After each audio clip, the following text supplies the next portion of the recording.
Let's talk about training fighters, BJJ, MMA, boxing, etc. But first off, I didn't pick up a sponsor, but I got a new shirt. Train fucking demons. This is from my friend, Nate, and you can find his website, A Different Animal. I will include the link in the description if you guys want to buy shirts. It's not that my channel isn't sponsored now or something. This isn't a sponsor. It's just my friend makes shirts. I like his shirts, and I thought I would share with you guys if you like these. And I like this saying, train fucking demons. So, how do we train fighters? And I'm going to tell you something here right now, and you're not going to probably appreciate this unless you are a fighter. Most of this sports-specific stuff is completely useless. It's a bunch of marketing bullshit.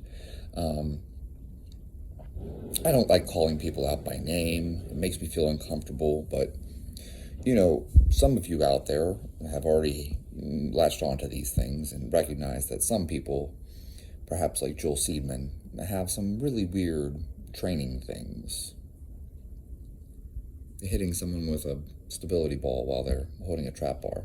Why would you do this? What in the hell are you doing? And similarly, there are certain MMA coaches who have similarly goofy interventions. Don't know why. So, let's just set the stage here. I started wrestling as a child. My father was an undefeated wrestler himself, actually, all through school, and so unsurprisingly, I started wrestling as a child. I was in elementary school when I started wrestling. I started judo by the time I was maybe 10. I feel like I was 10 when I started taking judo classes. By 15, I was boxing. By 18, I got involved in MMA because I thought, this will be a great way for me to combine, my wrestling background with my boxing background and make the best out of both. And things weren't all that popular back in 2002. But Pittsburgh, if you don't know this, is the birthplace of MMA in the United States. There's something called the Kumite Classic. This is basically mixed martial arts before you called it mixed martial arts. And so in 2002, I started getting into MMA, and then I got into Brazilian Jiu-Jitsu. I had already been learning judo. I got into BJJ because I started fighting in MMA, and I got submitted a few times, and I was like, what the fuck are these guys doing? And I didn't understand a lot of the ground game. So I was very good at grabbing people and slamming them to the ground. And, as you can imagine, as a wrestler, I didn't have any trouble getting people on the ground. It's easy. I pick you up, I slam you on the ground as hard as I possibly can, and then I just ground and pound. I'll tell you what, this is Chad's strategy here, okay? Because, if you're good at wrestling and you're good at boxing and you have the basic skills, what you do is you pick people up, you slam them, then you hold them in side control and just drop elbows on their face till they're unconscious. And that's how I won fights. I just side control and drop elbows. However, unfortunately, some of these guys had extra skills. And so I would slam them onto the ground, and then they would do this weird thing where they'd wrap their legs around me and then choke me with their legs or some shit. And I was like, what the fuck is this? I now understand what it is, but at the time, it was new to me. So, in any case, I have a little bit of experience in fighting. Just a little. And so I did this for, I guess my last fight was in 2013. It was my last official, real fight. And so, what is that, 26 years of fighting?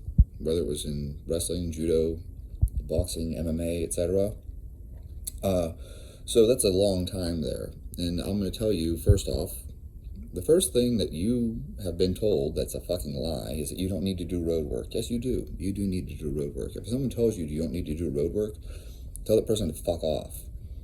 There's a reason why everyone does road work. Why? Have you ever been in a fight? Do you know how tired your legs are? You want to have a big fucking engine. Now, do you have to do road work literally? Do you have to go run 10 miles or some shit? No. But the concept of road work is what you need. All right? I really don't care how you implement it. You could run, you could use a stationary bike, you could use an Airdyne, you could use a Concept 2 rower, you could, whatever the fuck you want it to be. I don't care. It's not like it's going to make a huge difference, but you need to have that aerobic engine. If you've ever been in a fight, you know why. If you've never been in a fight, then you'll just have to take my word for it and trust all the different fighters out there who do road work. Your aerobic conditioning is a massive factor. If you don't have that engine, you're fucked. Especially, how do you plan to recover between rounds? That's not going to go real well for you. You have 1 minute to recover. If you don't have an aerobic base, you're fucked. Okay, so we need to have some of that in there. And the other thing, that I'm just going to jump straight into this, you need to be fucking strong. You don't need to do single arm landmine twisty things to mimic punching. That's why you hit the bag. Let's not replace our sport, right, with monkey shit. Oh, I'm going to hold a kettlebell and practice punching. No, you're not. I'm going to do rotational punches with a kettlebell. No, you're not. Fuck that. Here's what you're going to do. You want to know something? I've shared this story before. I fought a guy who was a West Point student, and he was also a Golden Gloves champ, and I lost, okay? But this is my best fight I ever had, actually, because after the fight, this guy came up to me and told me, dude, you are the hardest hitter I have ever been against. No one punches harder than you. Thank you. I lost. It's fine. I lost by decision. He just simply outboxed me.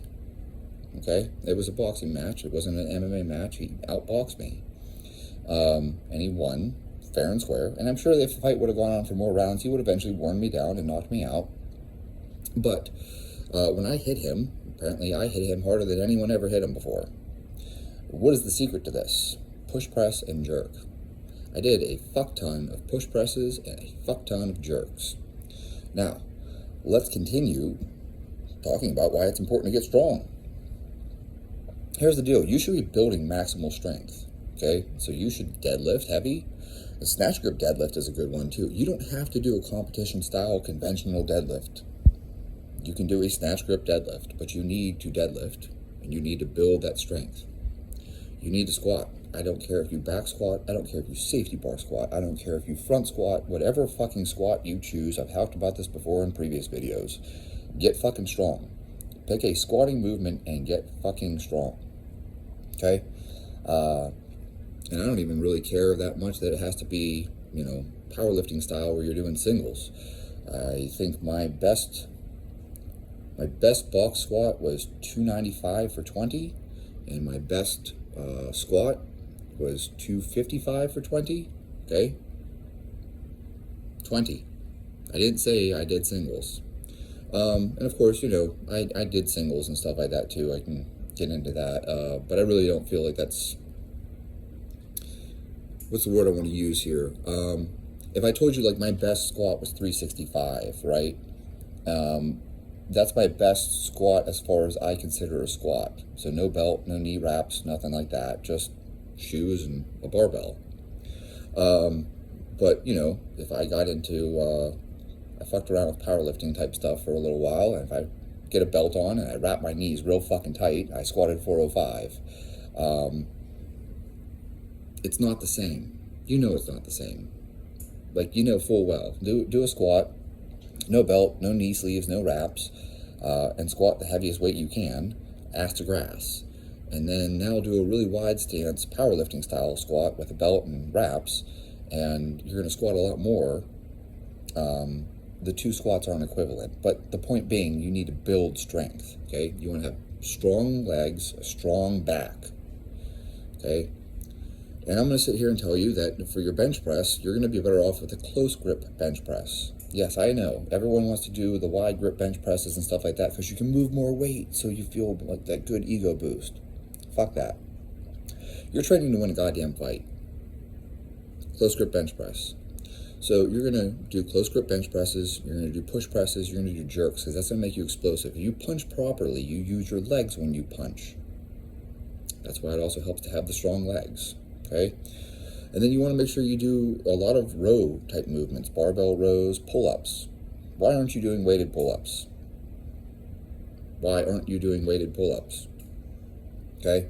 You should be doing weighted pull-ups, and my favorite thing of all is grip work. I have had the Captains of Crush grippers since I was, I don't even know how old, maybe 18. I was doing grip work before that. I had all these different gripper tools that, the shitty ones you buy, and I would wear them out. Then I got a hold of a pair of Captain's Crush grippers, and I have just gone absolutely crazy with those, and I've been doing that for years now. So keep in mind, I'm almost 40 now, and so I've been doing Captain's Crush grippers for like 20 fucking years. Your grip is everything. If you can grab a guy's wrist and hold on to it and slam him to the ground, yep. And that sucks for them because they can't break your grip. Your grip is your secret weapon. Get really fucking strong. So, we're going to have a squatting movement. We're going to have a pulling movement. I don't care if it's a snatch grip deadlift or it's a sumo deadlift or whatever the fuck it is. You're going to pull something off the ground. You're going to do close grip bench presses. You're going to do push presses because you're driving with your legs. You're going to do jerks, push jerks. You don't have to split jerk. You don't have to squat jerk. Just fucking jerk. Learn how to use your legs and blast through. Okay? And then you're going to have a whole bunch of pulling work. Whether you're doing cable pulls, dumbbell rows, barbell rows, whatever you want to make it, weighted pull-ups should be in there for certain. And the last thing you want to do is train your neck. I train my neck every single day. Every single day I train my neck. Now, I don't have a big neck, okay? It's not that big, but I train it. And that's probably one of the most important things for why I didn't have more severe injuries whenever I did break vertebrae. I had a vertebrae broken once when I was stuck in a guillotine choke, and I thankfully am not paralyzed.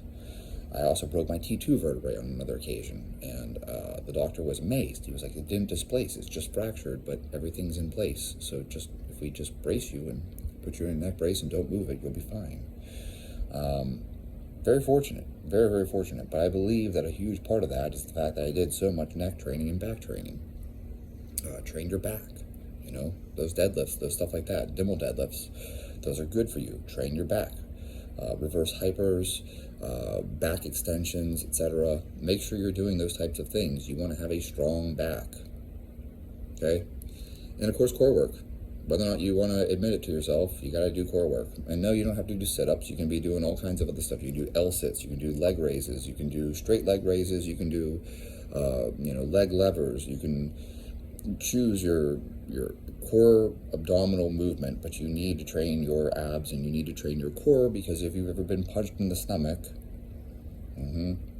or kicked for that matter, you know that can end a fight real fast. You take a blast to the liver and you will go down. Yes, guys go down. I know, you're like, oh, I can't believe I went down from a shot to the gut. Have you ever been fucking liver punched?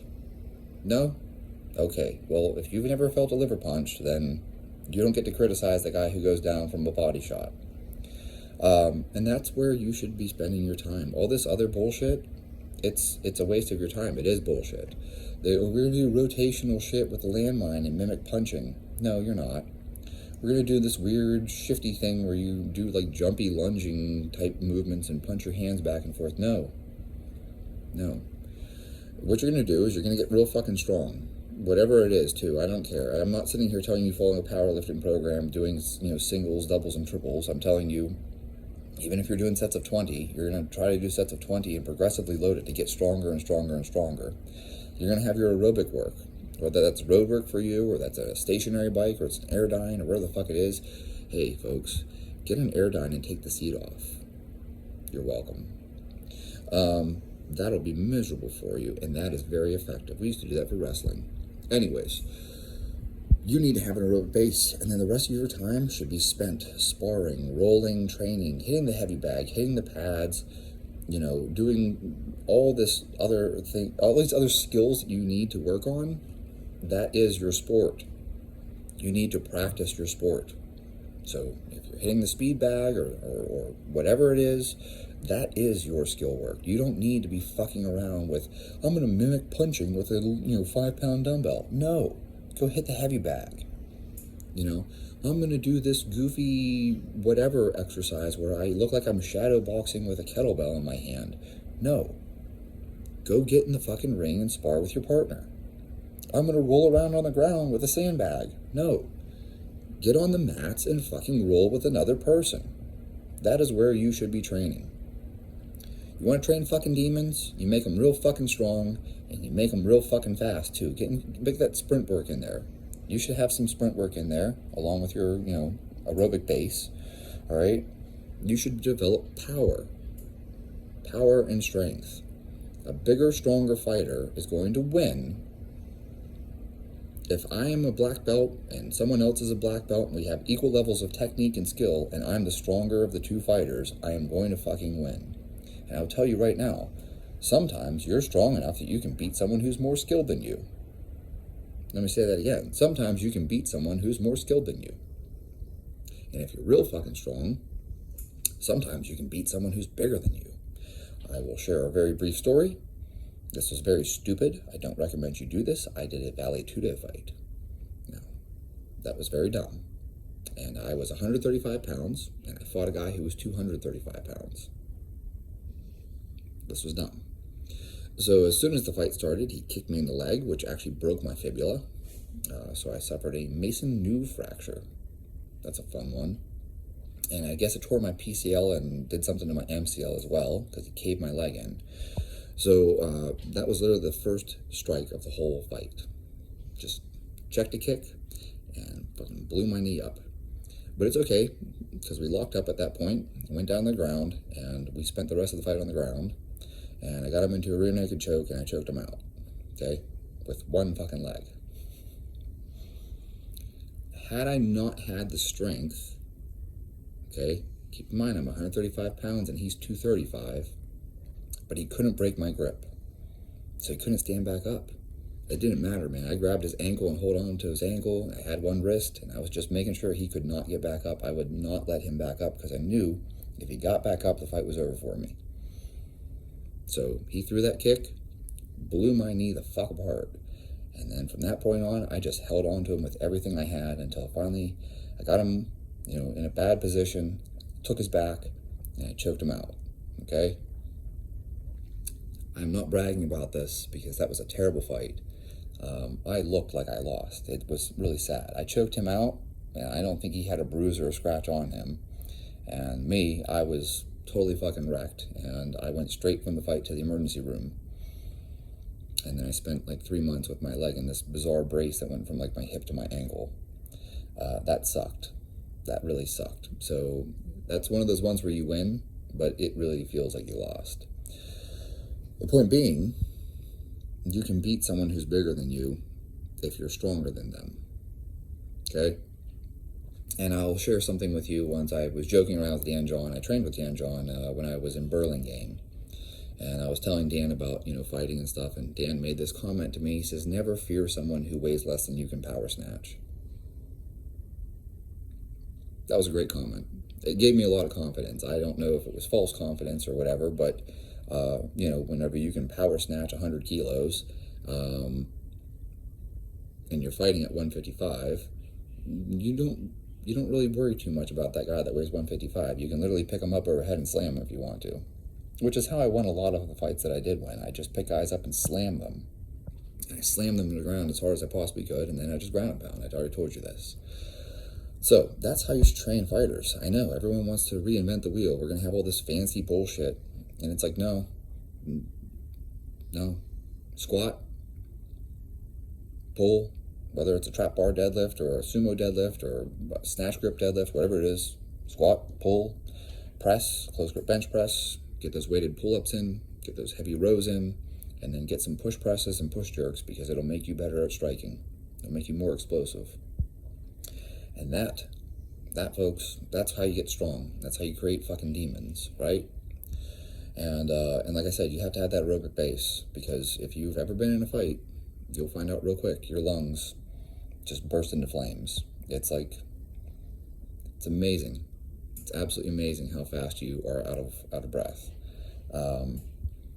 So if you don't have that aerobic base, you will get fried, and that is the secret. So it really isn't all that sexy. It's not really much of a secret either. You probably already knew these things because your common sense told you these things. But this is how you should be training if you want to train fighters. Not all this fancy bullshit, we're just standing on a Bosu wall and, swing our arms back and forth.